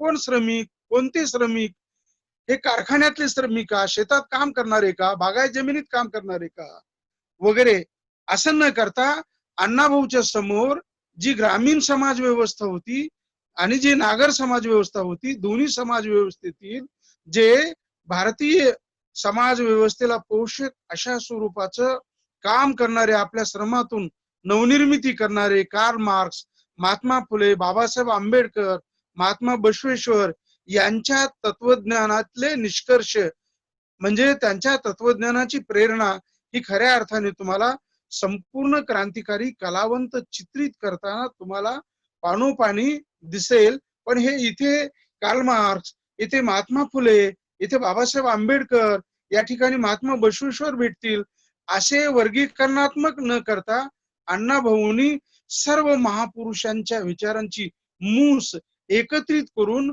नवसमाज निर्मितीच्या स्वप्नाची पूर्तता करण्याच्यासाठी वर्गीय व जाती साहित्य चित्रणातून वास्तव विज्ञाननिष्ठ भूमिका प्रखरपणे मांडली. त्यामुळेच श्रमिकाची जीवन हा अण्णाभाऊच्या दृष्टीने खऱ्या अर्थाने वास्तवाचा आलेख होता. म्हणून तू गुलाम नाहीस. अण्णाभाऊचं एक एक सुभाषित वजा वाक्य आपण जर विवेचनासाठी घेऊ इच्छितो तर एक एक वाक्य एका स्वतंत्र व्याख्यानाचा विषय होऊ शकतो. म्हणून माणसाचे निरीक्षण करताना अण्णाभाऊ असे निरीक्षण करायचे, तो देशभक्त, तो श्रमनिष्ठ आणि नवनिर्मिती करणारा, अशी त्रिस्तरीय मांडणी अण्णाभाऊंनी कथेमध्ये, कादंबरीमध्ये, नाटकामध्ये, प्रवास वर्णनामधून ही केलेली आहे. म्हणून अण्णाभाऊचा एक एक माणूस, मला असं वाटतं की शतकावर स्वार होणारी जी शक्ती असते त्या शक्तीचं आव्हान पेलणारा एक एक अण्णाभाऊचा माणूस होता. म्हणून अण्णाभाऊच्या साहित्यातील मूल्यात्मक जी मांडणी, हे जे पोएटिक टच अशा स्वरूपाचे एक वाक्य जे आहे ना, की ही पृथ्वी शेषाच्या मस्तकावर तरलेली नाही, मग कोणाच्या आहे? हे सर्व गळ्यात माळा, हातात टाळा आणि भगवे फेटे बांधून ही जी मंडळी जी विवेचन करत असतात, तर ही मंडळी हे काय सांगत आहेत? मग 1.5 दिवस शाळा शिकलेला माणूस संपूर्ण समाज व्यवस्थे पुनर्मांडणी करण्यासाठी एक ओळीचा सैद्धांतिक पार्श्वभूमी असलेली जी मांडणी अण्णाभाऊंनी त्या साहित्य संमेलनाच्या उद्घाटनाच्या निमित्ताने जे केली, ते अण्णाभाऊचं भाषण म्हणजे खऱ्या अर्थानं अखिल भारतीय मराठी साहित्य संमेलनाच्या अध्यक्षपदावरून भूषवणारे जे लोक होऊन गेलेले आहेत आणि भविष्यात होणारे आहेत, त्या सर्वांना आत्मचिंतन करण्याची संधी प्राप्त करून देण्याचं सामर्थ्य असलेला एक महासाहित्यिक असे जर विशेषण आपण वापरले तर ते पण अण्णाभाऊच्या दृष्टीने कमी होऊ शकेल. म्हणून साहित्यात्मक हे जे मूल्यात्मक मांडणी केलेली, ते कोणती मूल्य मांडलेले आहेत? फक्त मी 6 मूल्य सांगून मी थांबणार आहे. एक मूल्य माणूस केंद्रीय वाङ्मय निर्मिती. अण्णाभाऊच्या पूर्वी माणसाला स्थान नव्हतं. अण्णाभाऊंनी श्रम करणाऱ्या माणसाला प्रतिष्ठा प्राप्त करून देऊन क्रांतिकारी माणसाचं चित्रण करून साहित्यामध्ये अजरामर केलं. शोषण विरोधी फकीरापासून ते अखेरच्या पोवाड्यातल्या कोणत्याही ओळीपर्यंत आपण जेव्हा अण्णाभाऊचा प्रवासाला निघतो, चिंतनाचा विषय म्हणून घेतो, त्यावेळी हे माणूस केंद्री क्रांतिकारी अशा स्वरूपाचं शोषण विरोधी भूमिका. अण्णाभाऊ ला ज्या दिवशी शाळेतनं बाहेर काढलं त्याच वेळी अण्णाभाऊ म्हणाले होते की एक दगड गुरुजींच्या छातीवरती भिरकवल्याच्या नंतर मी अजरामर होईल आणि माझे नाव इतिहासात नोंदवले जाऊ शकेल. हा आत्मविश्वास आणि ही ऐतिहासिक भूमिका अण्णाभाऊंनी जी मांडली ती सत्यशोधन अण्णाभाऊच्या प्रत्येक कथेमधून, कादंबरीमधून, नाटकामधून, लावणीमधून, पवाड्यामधून, प्रबोधनात्मक गीतामधून, वगनाट्यामधून अण्णाभाऊच्या सत्यशोधक अशा स्वरूपाची वृत्ती जुन्या मनोरंजनात्मक आणि खोट्या प्रतिष्ठेसाठी जी मांडणी करणारे लोक होते त्याविरुद्ध विज्ञान निष्ठा, समताधिष्ठित वाङ्मय निर्मिती, नवसमाज पोषक विचार वगैरे या मूल्याची मांडणी अण्णाभाऊंनी समर्थपणे केली. मी एक शेवटचा मुद्दा मांडून थांबणार आहे. आपल्या कथा आणि कादंबरीमधून चित्रित झालेला जो विद्रोह आहे तो अण्णाभाऊचा तो विद्रोह एकपदरी नाही, विरोधासाठी विरोध म्हणून नाही, भूमिकानिष्ठ विद्रोह आहे, मूल्यात्मक अशा स्वरूपाचा विद्रोह आहे. आणि मार्क्सचे चित्रण करताना, आंबेडकरवादी चित्रण करताना, विज्ञानवादी चित्रण करताना, समताधिष्ठित मूल्यांची मांडणी करताना जो अण्णाभाऊंनी विद्रोह मांडला तो विद्रोह अण्णाभाऊचा बहुपदरी अशा स्वरूपाचा विद्रोह आहे. आणि उपेक्षित दुबळ्या अशा प्रामाणिक चारित्र्य संपन्न माणसाला प्रतिष्ठा प्राप्त करून देण्याच्यासाठी आणि शोषकांच्या विरुद्ध कणखर भूमिका ही जाहीर करण्याच्यासाठीचा अण्णाभाऊचा जो विद्रोह आहे तो विद्रोह मूल्यात्मक आहे आणि बहुपदरी आहे. म्हणून ही पृथ्वी शेषाच्या मस्तकावर तरलेली नसून ती श्रमिकांच्या तळहातावर तरलेली आहे. हे जे एक वाक्य आहे हे ऐतिहासिक वाक्य आहे. या निमित्ताने आमच्या सातारकरांनी जो अण्णाभाऊच्या जन्मशताब्दीच्या निमित्ताने हे जे ऑनलाईन साहित्य संमेलनातला एक परिसंवाद ठेवला आणि या परिसंवादामध्ये मला बोलण्यासाठी जो वेळ दिला मी संयोजकाची विशेष आभार मानतो आणि एक नम्रपणे सांगू इच्छितो. मध्यंतरी काहीतरी मोबाईल मध्ये बिघाड झाल्यामुळे आमच्या सेनापतीची म्हणजे जे समोर दिसतायत ना आमचे सेनापती त्यांची खरे म्हणजे मी माफी मागतो की मध्येच व्यत्यय आल्यामुळे मला नीटशी भूमिका मांडता आली नाही. पण तुम्ही मोठ्या मनाने मराठवाड्याचा प्रतिनिधी म्हणून एका महाराष्ट्र आणि कर्नाटकच्या सीमेवर लातूरला असलेल्या मित्राला या निमित्ताने एका सैद्धांतिक विषयावर भूमिका विशद करण्याची जी संधी मला दिली त्याबद्दल मी सातारकरांचे, कारण साताऱ्याला क्रांतिकारकांची भूमी असं म्हटलं जातं, या क्रांतिकारकांना मी अण्णाभाऊ साठे जन्म शताब्दीच्या निमित्ताने मानाचा मुजरा करतो. अण्णाभाऊंना विनम्र अभिवादन करतो आणि माझी भूमिका इथेच मी थांबतो. धन्यवाद. Thank you sir. जय भीम. जय भीम. जय भीम. धन्यवाद जवळगेकर सर. यानंतर आजच्या या परिसंवादातील आपले पुढचे वक्ते आहेत माननीय सुबोध मोरे साहेब. मोरे साहेब आहेत का? कारण मगाच्यापासून ते कुठं कनेक्ट असल्याचं दिसत नाहीये. मोरे साहेब नाहीये. ठीक आहे, ओके. यानंतर मोरे साहेब काही आपल्याला कनेक्ट दिसत नाही. समजा आलेच तर आपण ठीक आहे. परंतु यानंतर आपले जे चौथे वक्ते आहेत आणि आजच्या कार्यक्रमाचे आजच्या परिसंवादाचे जे अध्यक्ष आहेत माननीय किशोर ढमाले सर हे पुण्यावरून आपल्याला संबोधित करतील. पण तत्पूर्वी आता दोन बाबी आहेत. पहिला म्हणजे एकूण 5 मिनिटांचाच कालावधी या सेशनचा राहिलाय, त्यामुळे सगळ्यांनी हे सेशन संपताच परत एकदा लॉग इन व्हायचंय. आणि त्याच्यापूर्वी एक छोटासा कार्यक्रम आहे. त्या कार्यक्रमाच्या साठीची पुढची जी सूत्र आहेत ते या ABSS मिशनचे श्री संतोष आवळे यांच्याकडे मी ते देतो. श्री संतोष आवळे. हा तू भरतो बोला. इथं उभा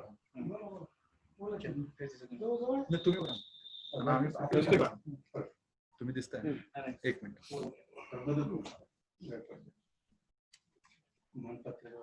मला जर चहा द्या.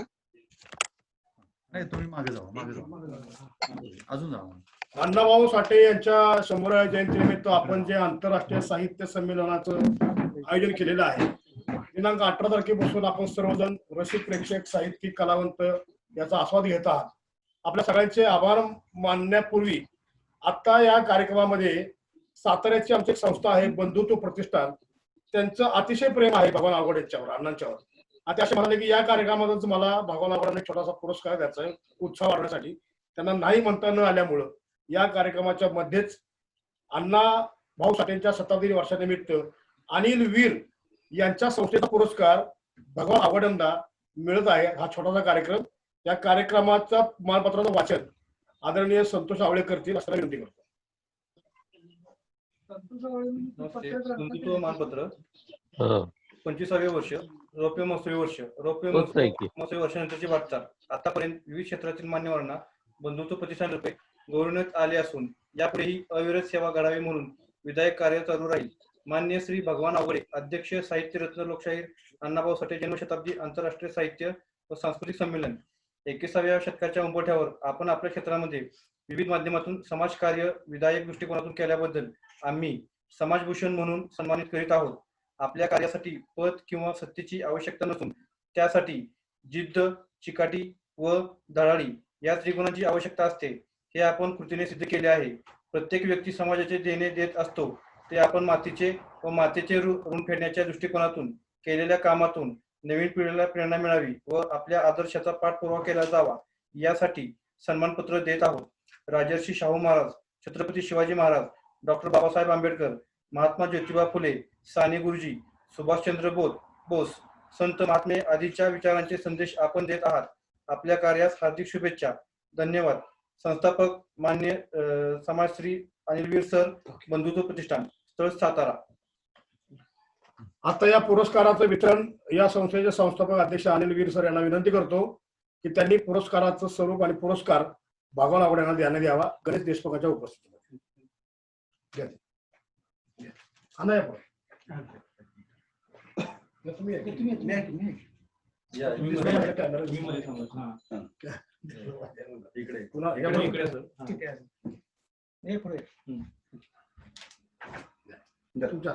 सगळं देशमुख साहेबांचे.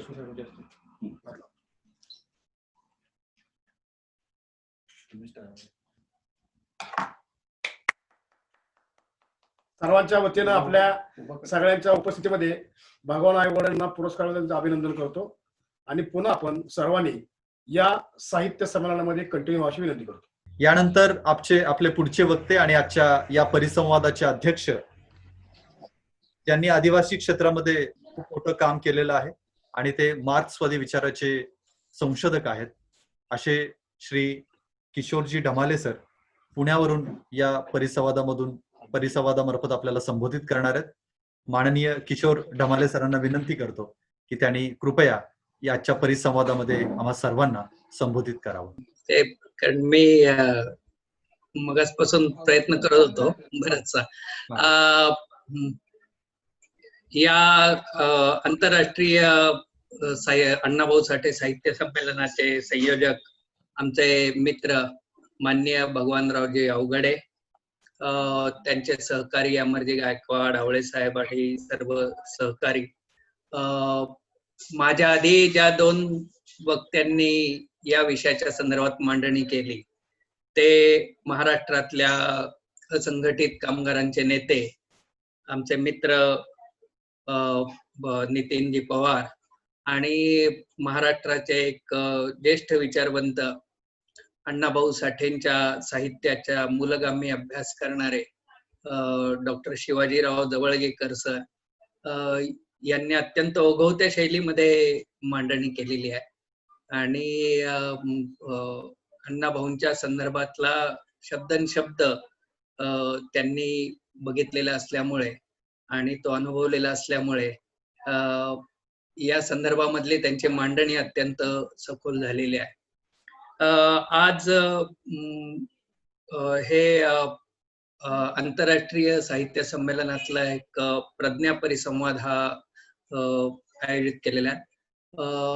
भगवानराव अवघडेंनी जेव्हा या संदर्भात मला सांगितलं तेव्हा मला अगदी आनंद वाटला. याचं कारण असं की हा जरा एक वेगळा विषय आहे.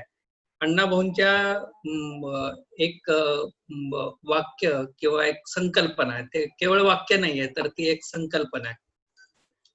ही संकल्पना घेऊन याच्यावरती एक परिसंवाद घेण्याची त्यांची जी कल्पना आहे ती अत्यंत महत्वाची आहे. अण्णाभाऊ साठेंनी हे महावाक्य जे आहे, ही महावाक्य जरी एक अगदी शेवटच्या कालखंडामध्ये म्हणजे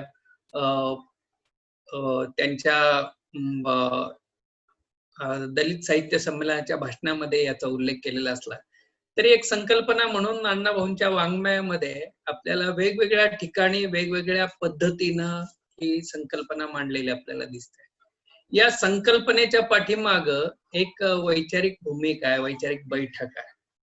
ही वैचारिक बैठक जी आहे ती हे भारतीय परंपरेचा अभ्यास करून त्या परंपरेला पचवून ज्या प्रकारची आधुनिकता ही अण्णाभाऊंनी स्वीकारलेली आहे त्या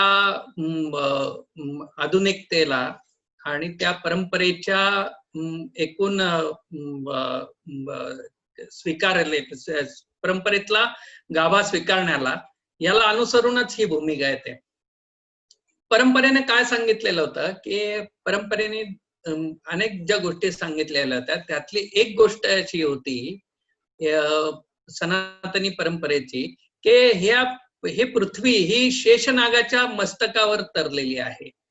म्हणजे ह्या पृथ्वीचा संबंध जो आहे तो शेषनागाशी आहे, तो विष्णूशी आहे, तो ब्रह्माशी आहे, तो परतत्वाशी आहे. आणि हा जो चैतन्यवादी दृष्टिकोन आहे म्हणजे या विश्वाचा निर्माता जो आहे, या विश्वाचा कर्ता करविता जो आहे तो कुणीतरी या विश्वाच्या पलीकडे आहे आणि तो निर्गुण निराकार आहे किंवा सगुण साकारही आहे. कोणत्याही अर्थानं ही मांडणी करता येते. आणि पण तो आहे आणि तो या पृथ्वी तलावरच्या मानवापेक्षा वेगळा आहे हे त्याच्या मागचं गृहीतक आहे. शेषाच्या मस्तकावर तरलेली आहे ही एक संकल्पना आहे, हे एक प्रतीक आहे. ते प्रतीक हे चिदवादाचं प्रतीक आहे. आणि या चिदवादाला नकार देणारा भौतिकवाद जो आहे, जो भौतिकवाद हा जीवनाच्या गिरणी कामगारांच्या लालबावट्याच्या शाळेमध्ये कम्युनिस्ट तत्वज्ञानाच्या आधारे मार्क्सवादाच्या आधारे अण्णाभाऊ शिकलेले होते आणि त्यांनी समजून घेतलेलं होतं. तो हा भौतिकवाद हा अण्णाभाऊ मांडतायत तो शेषनागाच्या म्हणजेच चिदवादी प्रतीकाच्या विरोधामध्ये भौतिकवादी मांडणी ते करतायत. आणि तो भौतिकवाद जो आहे तो मार्क्सवादी दृष्टिकोनातून त्यांनी कमावलेला आहे.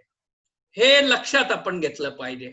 म्हणजे हे महावाक्य का होतं, हे संयोजकांनी फार महत्वाचं म्हटलं की हे महावाक्य आहे. हे महावाक्य का होतं याचं कारण त्या तत्वज्ञानाच्या दोन प्रणाली ज्या आहेत, तत्वज्ञानाचे दोन प्रवाह जे आहेत, हे प्रवाह त्याच्यामध्ये प्रतिबिंबित होतात. आणि म्हणून चिदवाद विरुद्ध भौतिकवाद आणि या जगाचं अस्तित्व, हे जग आहे, हे जग भौतिक आहे, हे जग ज्ञेय आहे, ते जग समजून घेता येतं, ह्या सगळ्या गोष्टी ज्या आहेत या गोष्टी या एका महावाक्यातून आपल्याला समोर येतात. या अर्थानं हे महावाक्य हे तत्वज्ञानाचं प्रतिबिंब आहे. अण्णाभाऊ साठे ज्या तत्वज्ञानाचा पुरस्कार करत होते, अण्णाभाऊ साठे, कॉम्रेड अण्णाभाऊ साठे, लोकशाहीर अण्णाभाऊ साठे जे तत्वज्ञान प्रत्यक्षात जगत होते त्या तत्वज्ञानाचा आविष्कार हा यातनं येतो. यामध्ये अण्णाभाऊंनी सांगितलेलं आहे तेही आपल्याला महत्वाचं आहे. ज्याच्याशी नितीन पवारांनी आणि शिवाजीराव ढवळकेकर सरांनी दोघांनी याच्याशी सूचित अर्थानं ते सांगितलेला आहे. तो परंपरेशी याचा दुसरा भाग कोणता आहे, तो केवळ शेषनागाच्या प्रतीकाच्या संदर्भामध्ये प्रतिकाराची, पर्यायाची मांडणी करण्यासाठी ही पृथ्वी ही श्रमिकांच्या, दलितांच्या तळहातावर पेललेली आहे असं जे म्हणतात कॉम्रेड अण्णाभाऊ साठे, ते या अर्थानं आपण घेतलं पाहिजे. का बरं हाताचं महत्व ते सांगतायत, का बरं तळ हातावरच पेललेली आहे, स्त्री श्रमिकांच्या तळहातावरच पेललेली आहे हे ते सांगतायत. याचं कारण असं आहे की या देशामध्ये मेंदू आणि हात, बुद्धी आणि श्रम यांचा संबंध तोडण्यात आलेला होता. मनुस्मृतीनं बौद्धिकतेला अधिक महत्व देणं आणि ज्ञान केंद्री, आणि ज्ञान म्हणजे सुद्धा जे ब्राह्मणांच्या ठायी आहे, जे उच्च जातीयांच्या ठायी आहे, त्यालाच ज्ञान म्हणून मान्यता देणं आणि तेच महत्वाचं आहे असं म्हणणं, याच्या संदर्भामध्ये अण्णाभाऊ हाताचं महत्व सांगतायत, तळहाताचं महत्व सांगतायत की ही पृथ्वी हे आमच्या श्रमिकांच्या, दलितांच्या तळहातावर पेललेले आहे. तर हा परंपरेतला दुसरा भाग जो आहे त्याला हा नकार आहे, तो आपण समजून घेतला पाहिजे. म्हणजे एका बाजूला चैतन्यवादाला, विषमतावादी चैतन्यवादाला नकार आहे. पुन्हा अण्णाभाऊंना चैतन्यवादी परंपरेतले, नितीन पवारांनी बरोबर सांगितलं, चैतन्यवादी परंपरेतले ज्ञानेश्वर आणि एकनाथ मान्य आहेत. तुकाराम महाराज तर त्यांना मुखोद्गत आहेत. नामदेवांच्या अभंगांमधले अनेक शब्द हे अण्णाभाऊंच्या कथेतून, त्यांच्या पोवाड्यातून येतात. वारकरी संप्रदायाचा अमीट असा संस्कार हा या भूमीवरती जो झालेला आहे तो अण्णाभाऊंच्या वाङ्मयातनं प्रकट होतोच. प्रश्न विषमतावादी चैतन्यवादाला नकार देत भौतिकवादाची मांडणी करत असताना ते परंपरेतल्या दुसऱ्या एका विषमतावादाला नकार देत आहेत, तो मनुस्मृतीकडनं आलेला आहे, जो मेंदू आणि हात यांचे ताटातूट करणारा आहे, श्रमाला दुय्यम लेखणारा आहे. आणि म्हणून श्रमाचं महत्व सांगायचं तर त्याचं टोक, अत्युच्च शिखर हे अण्णाभाऊंनी गाठलेलं आहे. या अर्थानं हा मनुस्मृतीला नकार आहे. तळहातावर पृथ्वी पेललेली आहे हा विषमतावादी चैतन्यवादाला विधायक नकार आहे, आणि दुसऱ्या बाजूला हा मनुस्मृतीला नकार आहे. आणि म्हणून हाताचं महत्व त्यांच्या, म्हणजे त्यांनी याच एके ठिकाणी म्हटलंय असं नाही, त्यांच्या वाङ्मयामध्ये अनेक ठिकाणी आपल्याला ते दिसतं. आणि ते एकजुटीचा नेता झाला कामगार तयार, शेतकरी आणि दलित जनाला घेऊन या पाठी, लोकशाही क्रांतीच्या आपल्या एका ब्रिदासाठी. एक लक्षात घेतलं पाहिजे, हे जग भौतिक आहे, हे जग समजून घेता येतं, हे जग ज्ञेय आहे, हे एकदा आपण मान्य केलं, हा भौतिकवाद आपण मान्य केल्याशिवाय आपण पुढे जाऊ शकत नाही. आणि म्हणून हे ठासून त्यांनी मांडलं आणि त्याच्या पुढे ते म्हणतात मग हे जग जे आहे हे जग सतत बदलणार आहे. हे जग ज्यांनी निर्माण केलं त्या श्रमिकांच्याच हातामध्ये हे राहिलं असं नाही, तर ते जग विषमतावाद्यांनी स्वतःच्या ताब्यात घेतलं. मग ते त्यांच्या ताब्यातून सोडून घेतलं पाहिजे. आणि म्हणून यासाठी एकजुटीचा नेता हा कामगार तयार झालेला आहे. आणि तो लोकशाही क्रांतीसाठी अण्णाभाऊ साठेंची संकल्पना जी आहे ती आपल्याला समज, म्हणजे या हाताचा संबंध पुढे हा लोकशाही क्रांतीशी आहे.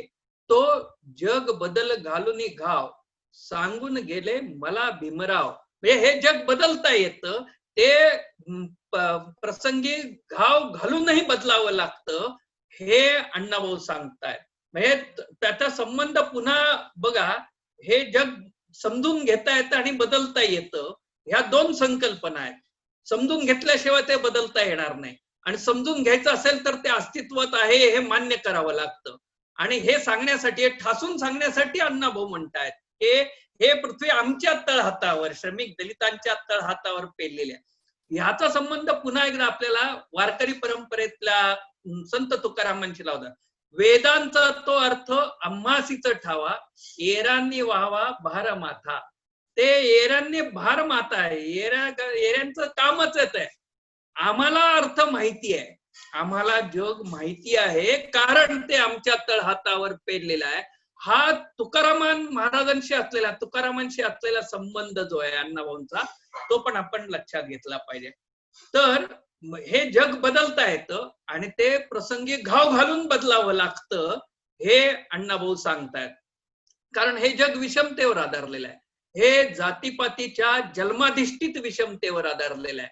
धर्मांधांनी त्याचा उपयोग करून इथं छळलेला आहे सर्वसामान्य शोषित जाती जमातींना, हे अण्णाभाऊ सांगतायत. पुन्हा त्यांचा हे एक संदर्भ येतो, प्रारंभी मी आजला कर ज्याचा येथे पूजिला, जो व्यापुनी संसाराला हलवी या भूगोलाला. पुन्हा एकदा तळहाताचा कराचा संबंध हा अण्णाभाऊंच्या वाङ्मयात आहे. हे पुन्हा पुन्हा आहे, कारण इथं श्रमाला आणि श्रम करणाऱ्या माणसाला प्रतिष्ठा नव्हती. ज्या प्रतिष्ठेच्या संदर्भात, ज्या ज्ञानाच्या संदर्भामध्ये डॉक्टर बाबासाहेब आंबेडकर म्हणत होते, त्याच संदर्भामध्ये अण्णाभाऊ सुद्धा म्हणतायत. आणि म्हणून ते श्रमाला आणि श्रम करणाऱ्याची प्रतिष्ठा म्हणून ते कर ज्याचा येथे पूजिला असं सांगतात. हा अण्णाभाऊंच्या वाङ्मयाचा संदर्भ आपण लक्षात घेतला. हे अण्णाभाऊ का सांगू शकले याचं कारण ते जैविक बुद्धिजीवी होते. शब्द आणि कृती याच्यामधलं अंतर त्यांना अजिबात मान्य नव्हतं, आणि म्हणून ते श्रमाची महती गातायत, जाती व्यवस्थेला विरोध करतायत. ते मार्क्स, फुले आणि बाबासाहेब यांना घेऊन चाललेले आहेत. आणि त्याचबरोबर ते कम्युनिस्ट पक्षाचे, लाल बावट्याचे निष्ठावंत नेते म्हणून, सैनिक म्हणून ते उभे आहेत. आणि ही गोष्ट आपण लक्षात घेतली पाहिजे. शब्द आणि कृतीतलं अंतर त्यांना मान्य नव्हतं, बुद्धी आणि श्रमाचं अंतर त्यांना मान्य नव्हतं, मेंदू आणि हातातलं अंतर त्यांना मान्य नव्हतं. हे अंतर मिटवून एक जिन्सी असा पद्धतीनं विचार करण्यासाठी ते उद्युक्त करतायत आपल्याला. आणि त्यासाठी ते ज्या तराजूमध्ये बुद्धी आणि श्रम या तराजूमध्ये बुद्धीला जास्त महत्व दिलं गेलं होतं, ते बरोबरीला आणतायत आणि ते सांगतायत श्रम सुद्धा महत्वाचे. या अर्थानं अण्णाभाऊ हे मार्क्स, फुले, आंबेडकरांच्या सत्यशोधकी परंपरेतले एक जैविक बुद्धिजीवी आहेत. ते एक अंतोनियो ग्राम्सीच्या शब्दात सांगायचं तर ते एक नव तत्वज्ञान आपल्याला सांगतायत. आणि ते तत्वज्ञान हे वर्गजात श्रीदास्यांताचं तत्वज्ञान आहे. आणि त्या तत्वज्ञानाची पायाभरणी ही या अर्थानं ते भौतिकवादाच्या आणि त्याचबरोबर जाती व्यवस्थेला आणि श्रीदास्याला विरोध करणाऱ्या भौतिकवादाच्या आधारे ते करतात. या पद्धतीनं आपण या महावाक्याकडे बघितलं पाहिजे. आणि म्हणून कॉम्रेड अण्णाभाऊ साठे हे एक या देशातल्या क्रांतिकारी चळवळीचे महान क्रांतिकारी जैविक बुद्धिजीवी होते, हे आपल्याला या संदर्भामध्ये म्हणणं हे आवश्यक आहे. अण्णाभाऊंच्या संदर्भामध्ये त्यांच्या साहित्यामध्ये म्हणजे माणूस येतो म्हणजे तो अमूर्त नाहीये, पुन्हा तो निर्गुण निराकार नाही, तो भौतिक आहे. तो माणूस हा या देशातला माणूस आहे. म्हणून त्यांच्या वाङ्मयामध्ये ब्राह्मण आहे, मराठा आहे, शेतकरी आहे, शेतमजूर आहे, महार आहे, मांग आहे, मुसलमान आहे, चांबार आहे, रामोशी आहे. त्यांच्या वाङ्मयामध्ये सावकारशाही आहे, बंगालचा दुष्काळ आहे, शोषित स्त्रिया आहेत. हे सगळे घटक जेव्हा येतात तेव्हा अण्णाभाऊंचं दुःख हे वैयक्तिक दुःख, जातीचं दुःख एवढ्यापुरतं, स्वजातीचं दुःख एवढ्यापुरतं मर्यादित राहत नाही. ते एका व्यापक दुःखाचा आविष्कार, त्या व्यापक दुःखाचं प्रक्षेपण, त्या व्यापक दुःखाचं प्रतिबिंब आपल्या साहित्यातनं आपल्याला दाखवून देतात. आणि तिथंच ते थांबत नाही, तर ते बदलण्यासाठी आपल्याला उद्युक्त करतायत. हे आपण लक्षात घेतलं पाहिजे. या अर्थानं अण्णाभाऊ साठेंचं साहित्य वैश्विक साहित्य आहे, कारण ते या विश्वातल्या दुःखाशी आपल्याला एकरूप व्हायला भाग पडतं.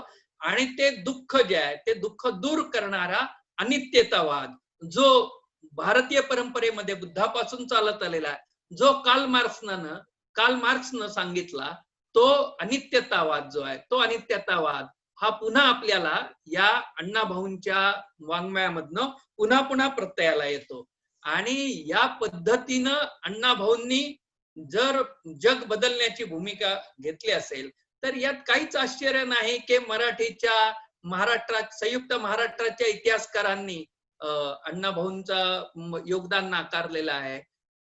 संयुक्त महाराष्ट्राच्या इतिहासावर मराठी वाङ्मय इतिहासानं सुद्धा अण्णाभाऊंचा योगदान नाकारलेलं आहे. आणि अण्णाभाऊ आणि अमरशेख गव्हाणकर एका वेळी सगळेजण विचारतात.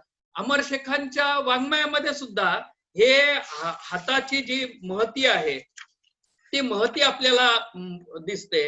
आणि अमरशेख गव्हाणकर हे दोघही या संदर्भामध्ये सांगतायत. आणि म्हणून अण्णाभाऊंच्या सुटला अमरशेखांचं जे आहे सुटला धोटा साच्यावरून याच्यामध्ये आपल्याला हे दिसतं. आणि त्याचबरोबर अण्णाभाऊ म्हणजे एका बाजूला जागा मराठा आम जमाना बदलेगा असं अमरशेख सांगतायत आणि अण्णाभाऊ माझी मैना गावावर राहिलेलीच आहेत. हे जे कॉम्रेड शाहीर अमरशेख, कॉम्रेड दना गव्हाणकर, कॉम्रेड अण्णाभाऊ साठे हे आगेमागेच यांची जन्मशताब्दी आता झाली किंवा होते. तर ह्या गोष्टी आपण या तिघांच्याही संदर्भामध्ये लक्षात घेतल्या पाहिजे. हे ह्या मातीशी या भूमीशी एकरूप झालेले लोक होते. आणि म्हणून अण्णाभाऊ जे म्हणतायत की आता वळू नका, रणी पळू नका, कोणी चळू नका, बिनी मारायची अजून राहिली, माझ्या जीवाची होती कायली. तर हे आता चळणं नाही, आता वळणं नाही, आता पळणं नाही, आता अजून बिनी मारायची बाकी. लोकशाही क्रांतीचं जे स्वप्न, जाती व्यवस्था श्रीदास्य अंताच्या लोकशाही क्रांतीचं जे स्वप्न हे कॉम्रेड अण्णाभाऊंनी पाहिलेलं होतं. त्या संदर्भात ते सांगतात की ही लोकशाही क्रांती अजून बाकी आहे. आणि म्हणून कुणी पळू नका, चळू नका, वळू नका, तुम्ही अजून रणांगणामध्ये ठामपणे उभं राहा असं कॉम्रेड अण्णाभाऊ सांगतायत. या अर्थानं ते नुसते जैविक बुद्धिजीवी नाहीत, ते केवळ वर्णनपर वाङ्मयाचे धनी नाहीत, तर ते जग बदलणाऱ्या परिवर्तनवादी क्रांतिकारी साहित्याचे निर्माते आहेत. आणि या अर्थानं या महावाक्याकडे आपण बघितलं पाहिजे. आणि म्हणून अण्णाभाऊ हे केवळ जैविक बुद्धिजीवी ठरत नाहीत, ते क्रांतिकारी जैविक बुद्धिजीवी ठरतात. जग बदलणाऱ्या मुक्तिदायी क्रांतिकारी शब्दांचे ते निर्माते ठरतात. या अर्थानं आपल्याला बघायला पाहिजे. आणि म्हणून त्यांचं साहित्य जे आहे ते या भूमीतनं निर्माण झालंय. म्हणून त्यांनी साहित्याची सनातनी व्याख्या, परतत्वाचा स्पर्श होतं ते साहित्य सुंदर असतं हे नाकारलं. त्यांनी सांगितलं आम्ही आमच्या श्रमातून, आमच्या घामातून, आमच्या रक्तातून ही सृष्टी निर्माण केलेली आहे, त्यामुळं आम्ही याचे धनी आहोत. ही गोष्ट ते ठणकावून सांगतात. या अर्थानं आपल्याला साहित्याच्या प्रांतातही त्यांची भूमिका बघितली पाहिजे. आणि म्हणून अखिल भारतीय मराठी साहित्य संमेलन वगैरे वाल्यांना ते पचणं शक्य नव्हतं. त्यांनी त्यांच्या वर्चस्ववादी भूमिकेला जागून अण्णाभाऊ अमरशेख गव्हाणकरांना मराठी साहित्य संमेलनाचं निमंत्रण दिलं नाही. हरकत नाही, पण आज जबाबदारी आपल्यावर आहे. शब्द आणि कृतीमध्ये अंतर ठेवता कामा नये. आपण कॉम्रेड अण्णाभाऊ साठेंना मानत असू तर त्यांच्याच सांगण्याप्रमाणे जग बदल घालून घाव हे सांगणारे भीमराव आपल्या एका हातात पाहिजे, डॉक्टर बाबासाहेब आंबेडकरांचं तत्व आहे. आणि दुसऱ्या बाजूला लाल झेंडा घेऊन हाती, तर हा लाल झेंडा आणि फुले आणि बाबासाहेब हे सत्यशोधक तत्वज्ञान जे आहे ते या महावाक्याच्या प्रवासामध्ये अण्णाभाऊंना गवसलेलं आहे, हे आपण लक्षात घेतलं पाहिजे. या अर्थानं कॉम्रेड अण्णाभाऊंची भूमिका आपण समजून घ्यावी, लक्षात घ्यावी अशी विनंती, असं आवाहन मी करतो. आणि या आंतरराष्ट्रीय साहित्य संमेलनाच्या निमित्तानं मला या ठिकाणी बोलण्याची संधी दिली याबद्दल संयोजकांचे मी आभार मानतो. सत्य की जय हो. लाल सलाम. जय भीम.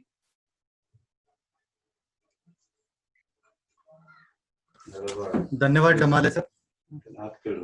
आजच्या या परिसंवादातील सर्व वक्त्यांनी आपल्या सर्वांना संबोधित केलेले आहे. या सर्व वक्त्यांचं हार्दिक आभार. त्याचबरोबर या आजच्या परिसंवादामध्ये जेही लोक सहभागी झाली, ज्यांनी आपला सहभाग नोंदवला, त्या सर्वांचंही हार्दिक आभार. आजच्या या 6व्या परिसंवादानंतर उद्याचं 7 या प्रज्ञा परिसंवादाचं होणार आहे. या 7व्या प्रज्ञा परिसंवादाची विषयपत्रिका मी आपल्या समोर ठेवतो. उद्याच्या परिसंवादाचा विषय मानसिक गुलामगिरीचे प्रतीक, भाटशाहिरी आणि अभिव्यक्त स्वातंत्र्यप्रिय लोकशाहीर अन्नाभाऊ साठे। मानसिक गुलामी का प्रतीक, भाटशाहिरी और अभिव्यक्ति स्वतंत्रता Annabhau Sathe's pro freedom of speech against the psychological slavery of sycophant बॅलड्राय।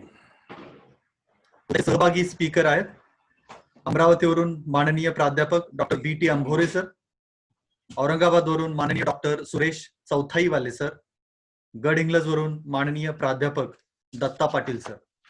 आजच्या या परिसंवादामध्ये आपण सर्वांनी सहभाग नोंदवला याबद्दल आपल्या सर्वांचे धन्यवाद। आपण सर्वांनी उद्याच्याही परिसंवादामध्ये सहभागी व्हाल अशी आपल्या सर्वांच्याकडून अपेक्षा व्यक्त करतो आणि आजचा परिसंवाद इथेच थांबवतो। धन्यवाद।